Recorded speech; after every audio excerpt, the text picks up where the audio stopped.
I honestly never thought this kind of thing would happen to me. The worst part is that I found out about all of this while I was getting ready to spend a few thousand on a gift for her. Thinking about that just makes it hurt more when I remember what she did to me. My wife, Mary, and I have been married for close to 4 years now. We're just coming up on our 4th anniversary, and I wanted to do something special for her. I mean, I loved her after all, and as far as I knew, she was a great wife. I wanted to show her that I appreciated her, and still loved her as much as I did the day we got married. I already had the perfect gift idea in mind. It was a necklace Mary had shown me a few months ago. She came across it on the company's Instagram page and showed me the post. She gushed over the design and practically hammered the hint into my head. I took note of it and decided then and there that it would make a great anniversary gift. I wanted it to be a surprise, so just made an offhand comment about how expensive it was. It really was a bit pricey, but I didn't mind spending that much on an anniversary gift for her. I thought she was worth it at the time. The problem with my plan was that since it was a surprise, I couldn't ask her to send the post to me, or she'd know what was up immediately. So I just took a mental note of the account name and thought I'd be able to remember it so I could order it when I was alone. Naturally, it took me a while before I got around to it, and by then I completely forgot the account name. I knew the necklace wasn't going forever. Worst case scenario, I'd just have to ask Mary to send me the link. I wanted to avoid that if I could though, since I was planning to make it a surprise. The moment I asked her any questions about the necklace, she'd catch up on what I was going to do. So I had to figure it out myself. Luckily, I remembered that she'd saved the post on her Instagram. All I had to do was get on her phone and I could find it in her saved posts. Simple plan. She'd never find out, and my surprise would be safe. And before anyone says I was snooping, we've always had an open phone policy. We both claimed to have nothing to hide, and used each other's phones freely when we needed to. I was just trying to buy my wife an anniversary gift. Completely harmless. So, last weekend while she was in the shower, I looked for the post on her phone. I opened Instagram and went straight to her saved posts. The necklace post was there, but I didn't bother opening it. Something else caught my eye. She'd saved several posts of the same guy. He was shirtless and half naked in every photo. Each one was a thirst trap showing off the fact that this guy was ripped. I work out pretty regularly myself and my body isn't bad, but this guy had the type of abs you only get from living in the gym. At first, I tried to come up with excuses for her. Maybe he was some fitness influencer she followed. Maybe it was workout motivations for her. I wanted to have an innocent explanation for it so I could open the necklace post, get what I came for, and be done with it. But no reasonable explanation came. I knew I couldn't ignore it, or it would drive me crazy. I tapped on the guy's profile. He definitely wasn't a fitness influencer. Even worse, they followed each other. I had to sit and think for a while. Was he a friend of hers? He couldn't be. I didn't recognize his name or face.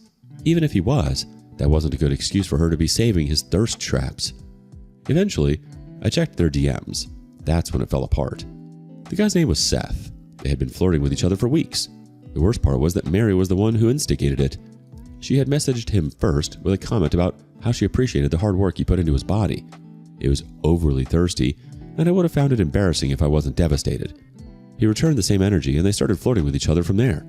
I wasn't able to go through everything because I could hear her finishing up in the shower, so I closed Instagram and put her phone back where I found it. I acted like everything was normal, but my discovery was on my mind for the rest of the day. I kept wondering how far they'd gone. Just flirting was bad enough, but I didn't know how I'd react if they'd ever met in person.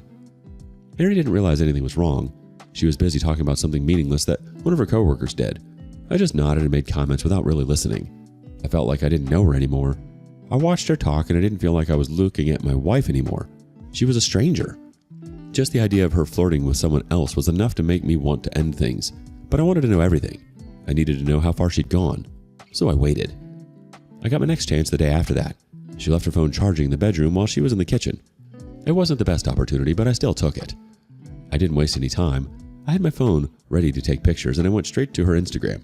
I immediately documented all the thirst traps in her saved photos, then I moved into her DMs with him. I took pictures of the flirting that was going on there as well. I went through their conversation in more detail this time, documented everything as I went. They hadn't actually done anything together, but only because he was in another state. They clearly wanted to, though, because they were making very real plans to meet up. They'd actually been looking up flights and hotels together for when he came down to see her. I was planning an anniversary gift for her, and she was planning a getaway with some guy she met online. It made me sick. She and Seth sent photos to each other once in a while, and nudes on 2 occasions. I hesitated before I documented those, but I knew there was no point being squeamish. Every bit of evidence helped me. I put her phone back once I had everything I needed, She walked in less than half a minute after that. I thought I was lucky to get away with it so closely, but I also wouldn't have cared if I was caught. I kind of wanted her to catch me. I was so mad that my hands were shaking, and that would have given me an excuse to vent the rage I was feeling. I wanted to shout at her, tell her I knew everything, and throw her phone into a wall. Instead, I just smiled at her and said what she was cooking smelled good. Living with her felt wrong after that. My marriage was dead already, but we were both pretending everything was normal. The only difference was that she didn't realize it was over. She wanted to have her cake and eat it too. The financially stable husband, footing the bill and buying her expensive gifts, and the gym bro to fool around with. Every time I think about it, I get mad all over again. My hands are shaking while I'm typing this. I'm not going to beg or try to reason with her, and I'm definitely not getting her an anniversary gift while she's arranging hotel rooms with another man. I don't see her as my wife anymore. She's just someone I need to separate myself from as quickly and as cleanly as possible. I've already spoken to a lawyer, and I'm getting all my documents and finances in order. She's about to get an anniversary gift she'll never forget. Let's call this what it is. She didn't trip and fall into another man's DMs. She made a series of deliberate, escalating choices while you were planning something meaningful for your marriage. Saving thirst traps, initiating contact, flirting for weeks, exchanging nudes, and researching flights and hotels isn't confusion. And the open phone policy? That didn't betray her. It exposed her. People with nothing to hide don't panic about transparency. People planning hotel stays with a stranger do. Update. I never expected there to be such a divided feelings around my last post. I had a lot of comments telling me that I was jumping the gun. They insisted that no actual cheating had happened yet. I'm guessing these people have never heard of emotional cheating, which there was plenty of. Even if my lawyer said that was enough to count as infidelity in the eyes of the court. Apart from that, did they miss the part where I said they were arranging a meeting? Or that they'd exchanged nudes? I'd like to see their significant others do that and see if they would just wave it away as not being really cheating. My lawyer handled the paperwork and gave me some advice, which I followed to the letter. The paperwork was ready early, but I held off having her served right away. I wanted to save the surprise for a special occasion. When her anniversary came around, I acted like everything was still normal.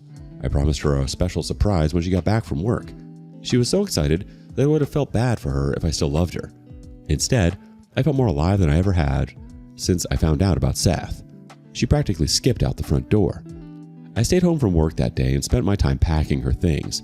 I was going to kick her out. Legally, I couldn't remove her from the house, but I didn't care. I couldn't live another day with her, and I wasn't going to leave. I wasn't the one who was cheating, and the idea of her bringing Seth in there made me feel sick. She was going to leave this house, and I didn't care if I had to blackmail her to do it. When she got back home, there was a jewelry box waiting for her on the coffee table. She squealed when she saw it and ran to throw her arms around me. I stood still and kept my arms by my side. She didn't notice my stiff reaction, or she was too excited to care. She was too busy thinking about the jewelry I got her. I wish I'd filmed her reaction when she opened the box. There was no necklace inside, just a keychain with no chain on it. She stared at it for a moment and then turned to look at me. She looked confused, like it was a bad joke. She forced a laugh and asked if it was a prank. I shook my head and said it was for her new place. She looked even more confused now. I explained that she wasn't going to live in our home anymore, and she'd need a new keychain once she gave her keys back to me. She kept staring at me, then asked why she would give her keys back. There was a hint of tears in her voice already. I knew she was picking up on where the conversation was heading. I calmly told her that I knew about Seth. I'd seen the messages, the nudes, and the hotel plans. She opened her mouth, and I quickly mentioned that there was no point playing dumb or trying to deny it.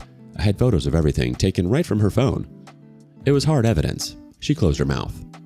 I waited for her to say something, but she just stood there, clutching the jewelry box. Then she put it down and slowly sat on the couch. She was on the verge of tears while she tried to explain that nothing had happened between them. She was just having a bit of fun and she got carried away. I said it didn't matter. No matter how she tried to paint it, she'd cheated on me.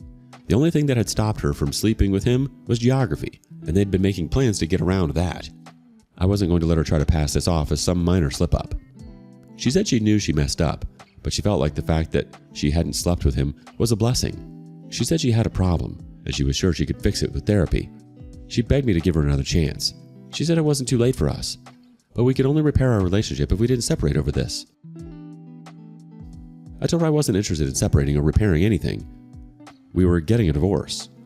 The paperwork was already prepared, and she would be served the next day. She looked at me like she didn't understand a word I was saying. "You mean you've already filed?" I just nodded, and that's when she flipped. She started crying, but she was angry too. She kept asking how I could do this to her, and said I threw away our marriage over some messages. I didn't let her words get to me. I knew she was just trying to deflect blame because she didn't want to deal with the guilt. She said I'd always wanted a divorce, and I was just using this as an excuse to get what I wanted. If I really loved her, I wouldn't give up on our relationship so easily.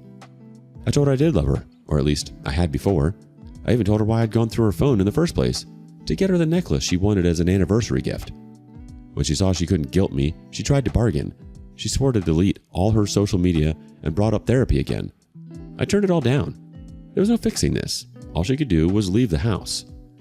She refused to move out at first, and she started crying all over again when she realized I had packed up all of her things. That was another long argument, but I warned her that living together would be uncomfortable for her. I would ignore her completely, no interaction and no communication between us. She agreed to leave the next day once I promised to show her messages to her friends and family if she didn't. She cried and whined about it, but she followed through. She was served the next day while she was at work. She told me about it when she got back to pick up her things. She said she'd never been so embarrassed. I shrugged and didn't offer my sympathy. When she left, I got to work on making sure her family and her mutual friends knew what had happened. It was a simple message, just a notification that we were getting a divorce and a brief explanation of why.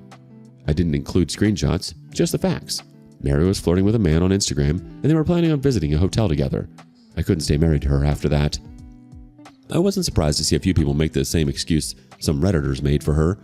Two of her close friends and her mother both asked if she'd actually slept with him before I filed for divorce. I didn't care to argue with them about what the real cheating was. I just admitted that she hadn't, then told them that I wasn't going to wait for her to give me an STD before I left her. Her friends didn't reply, but her mom had more to say. She got mad at me for disrespecting her daughter like that and demanding an apology. I told her that I had a gallery full of messages and explicit photos that her daughter had sent to Seth that showed that the only person disrespecting Mary was herself. I blocked her mom after that, but I couldn't resist leaving her with a parting shot. Based on how easily you defend infidelity, I can see where she gets it from. That set off some fireworks in her family. I ended up drowning in calls from Mary and what I assumed was her mother borrowing other people's phone numbers. I never found out for sure because I didn't bother answering any of them. I just ignored them at first, thinking they'd eventually give up when they were bored. When that didn't sort things out, I sent Mary screenshots of all the calls I'd received from them and told her I would report them to the police for harassment. That put an end to everything right away. The divorce was anticlimactic. I'd done my due diligence in protecting myself, and we didn't have any kids. It was mostly just a bunch of paperwork and splitting things down the middle. I didn't like the fact that she got to walk away with anything after cheating on me, but I was just grateful that I didn't come out of it financially ruined. What really surprised me is that Mary tried to reach out a few times after the divorce. Most of the texts came late that night, and I had to assume that she was drunk when she sent them. She sent long apologetic paragraphs and voice recordings of her sobbing and asking for another chance. When she sent a nude video of herself, I had to block her number. I don't know what she thought it would accomplish. Maybe she thought she could seduce me back into a relationship with her. I'll never find out because I don't plan to talk to her again. Blocking her felt like the final step in putting my failed marriage behind me. It wasn't out of anger. It was just about self-respect and doing what was right for me. There was nothing left to salvage between us. The time to fix things would have been before she gave herself to another man. It didn't matter whether it was physical or emotional. Looking back, I'm glad I didn't hesitate to put an end to my marriage. I'm glad I didn't listen to people who told me to wait and see or give her another chance. Waiting would have just meant more lies and disrespect. The damage in the end would have been greater, and most of it would have fallen on me. Moving on was easier without her and her toxic friends and family breathing down my neck, trying to make me feel like the bad guy for her mistakes and making excuses for her at every corner. Without them, I could forget about the old part of my life and move on to a future without them. And one last thing. It's easy to think emotional cheating isn't a real thing, but if you've ever cared about someone, you'll know it hurts just as bad as physical cheating. If your significant other is giving themselves to someone else emotionally, just know that it's completely valid to draw the line right there and then. Screw what anyone else thinks.